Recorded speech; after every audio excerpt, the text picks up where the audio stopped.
Warning, the following video has not been approved by the Comic Code Authority and is intended for mature audiences.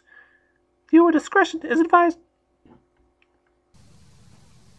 What is going on, everybody? This is Drewski, the Comic Assassin. Thank you for coming and hanging out with me just for a little bit.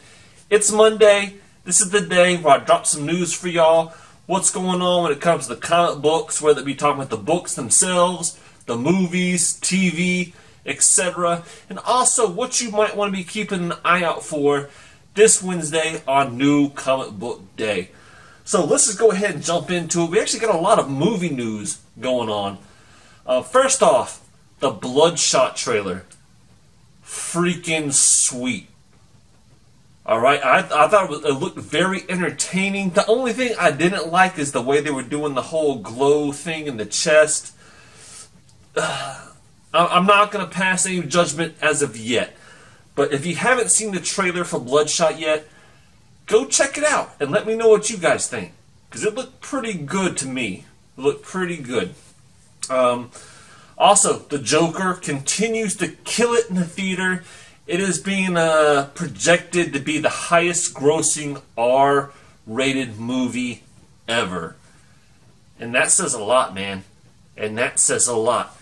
But with all this love for comic book movies, there's always going to be haters. Right? And I've already talked to y'all the last few weeks about the whole Martin Scorsese coming out and talking about trashing comic book movies, about not being, he doesn't consider them cinema, and that theater should do more to, I don't know, whatever he was talking about. But now we have another famous director backing up Scorsese, Francis Coppola, who did like the Godfather movie, Godfather 3. He's done a lot of good stuff. They're both award-winning directors coming up and hating on comic book movies.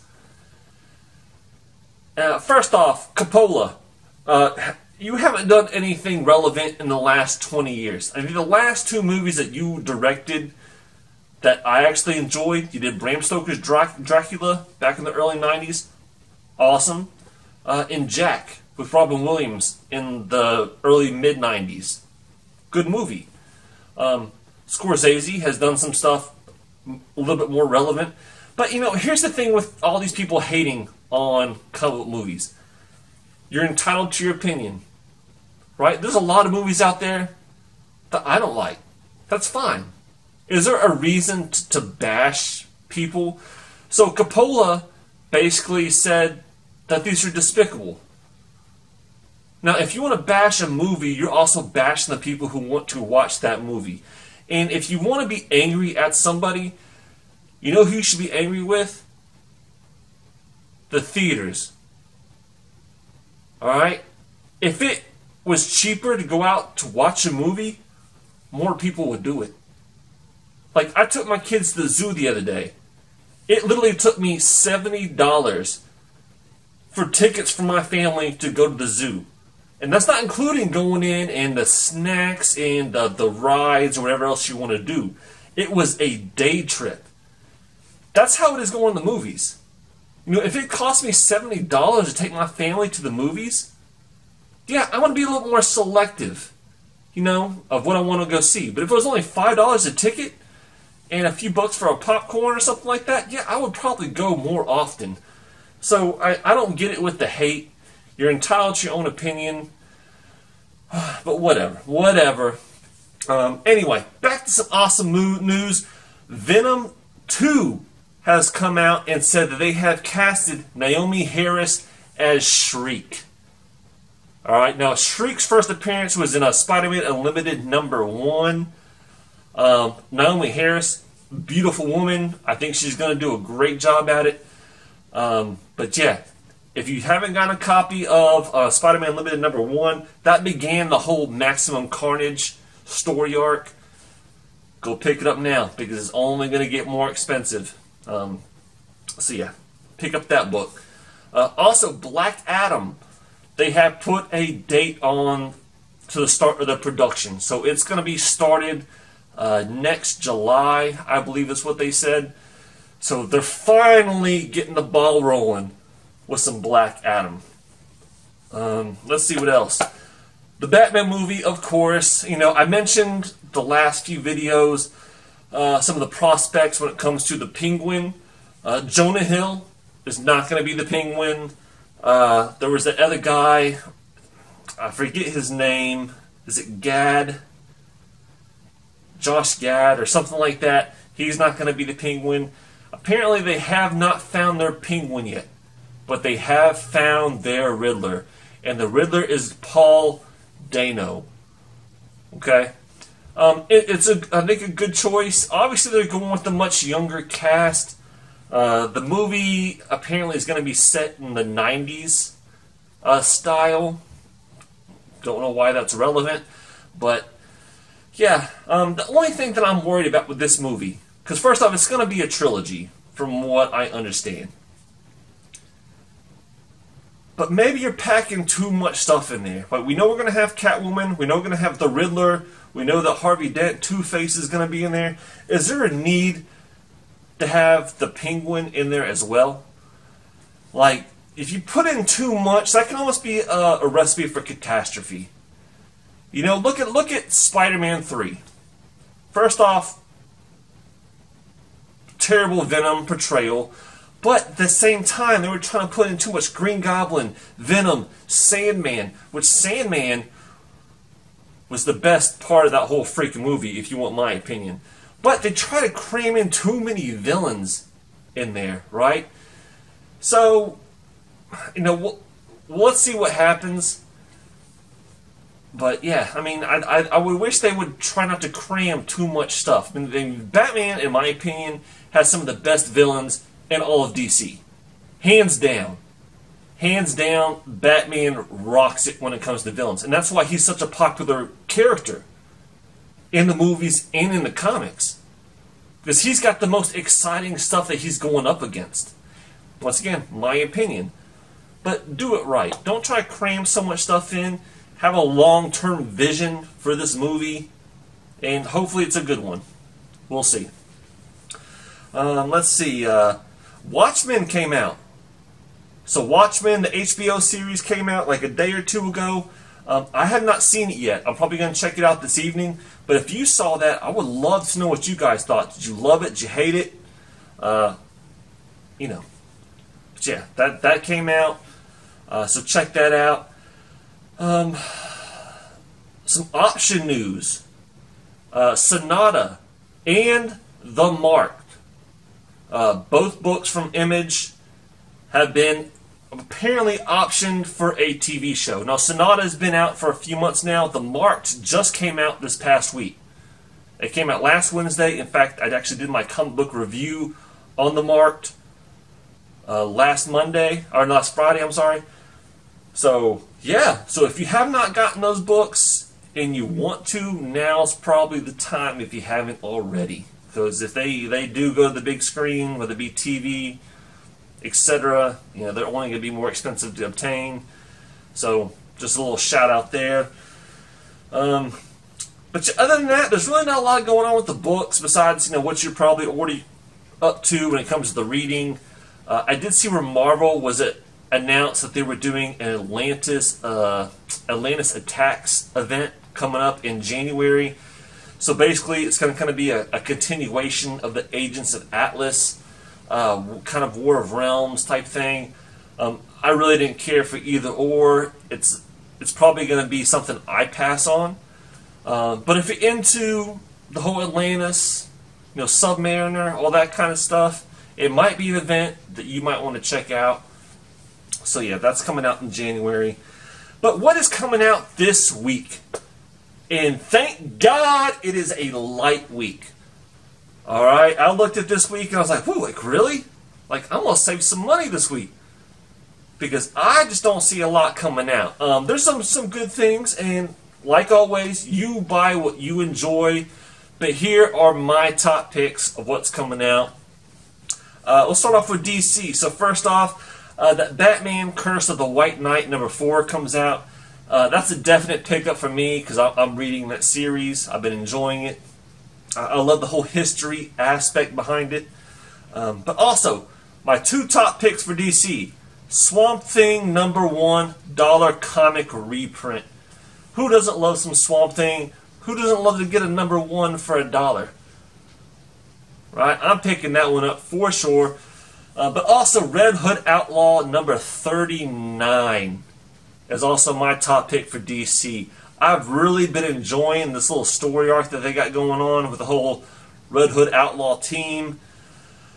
It's like I said, I don't read a lot of DC stuff, but I've been enjoying this story arc. I'm definitely going to be picking this one up. Let's go to Marvel. Now, Marvel, Amazing Spider-Man Full Circle #1 comes out. Now, what I do like about this concept is basically it's where a creative team comes up with a beginning story arc.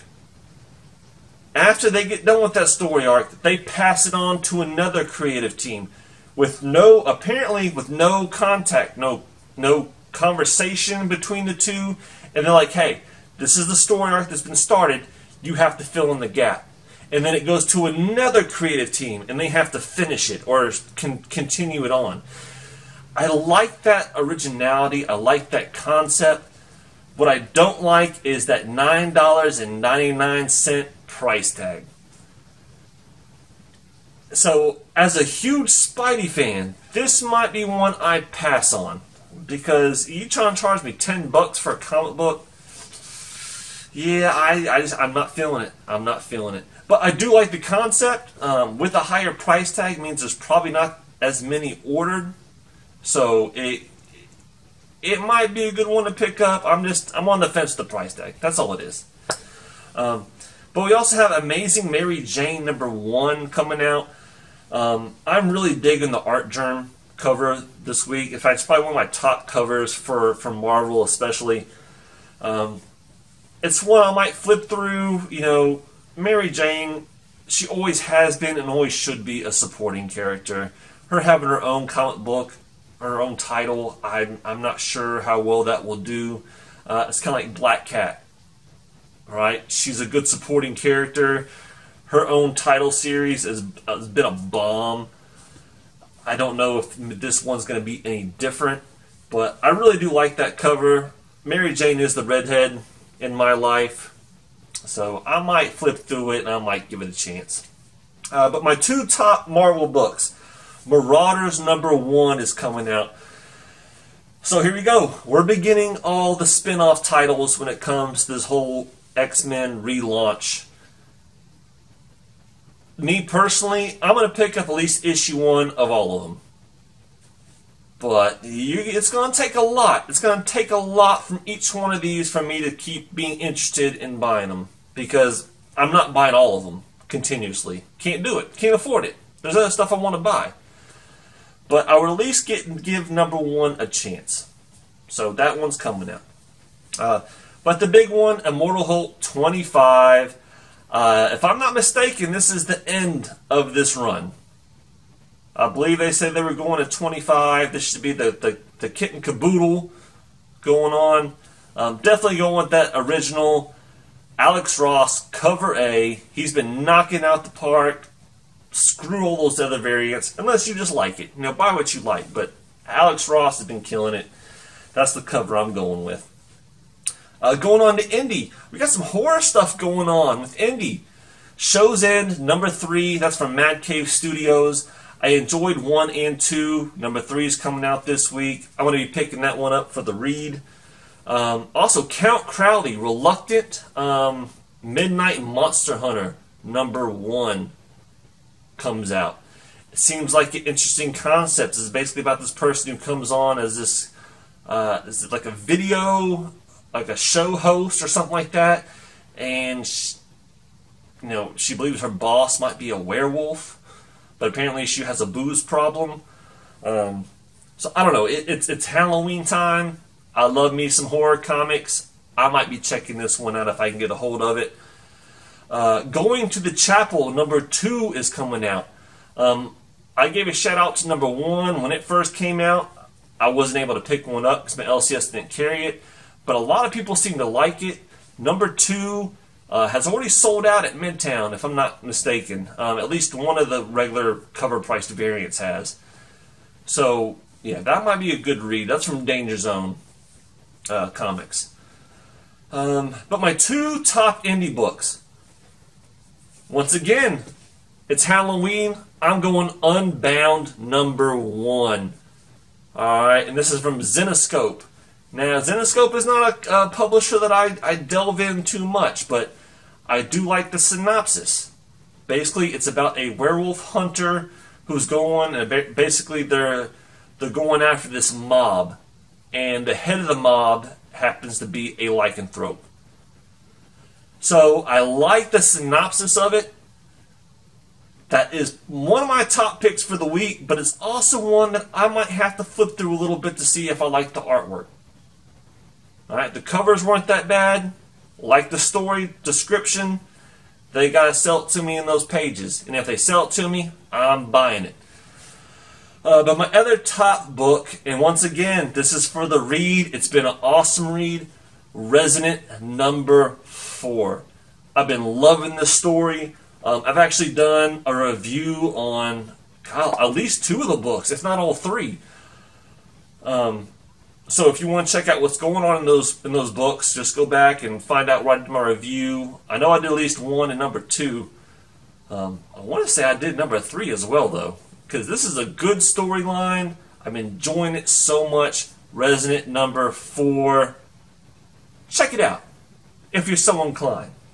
And so with that being said, that's all I got for you guys. Let me know what you guys think about my picks. What books are you picking up? Are there books that you're picking up that I didn't mention? And if so, let me know why I should be entertaining the thought of buying one of those. Alright? But with that being said, this is Drewski, the Comic Assassin. I appreciate each and every one of you guys who come out, check out these videos, subscribe, like, dislike, leave comments. Like, I really do appreciate all of you guys. And with that being said, on this Wednesday, when you're rolling up to your LCS, or if you're shopping online, try to get that one book, I wish all of y'all happy hunting.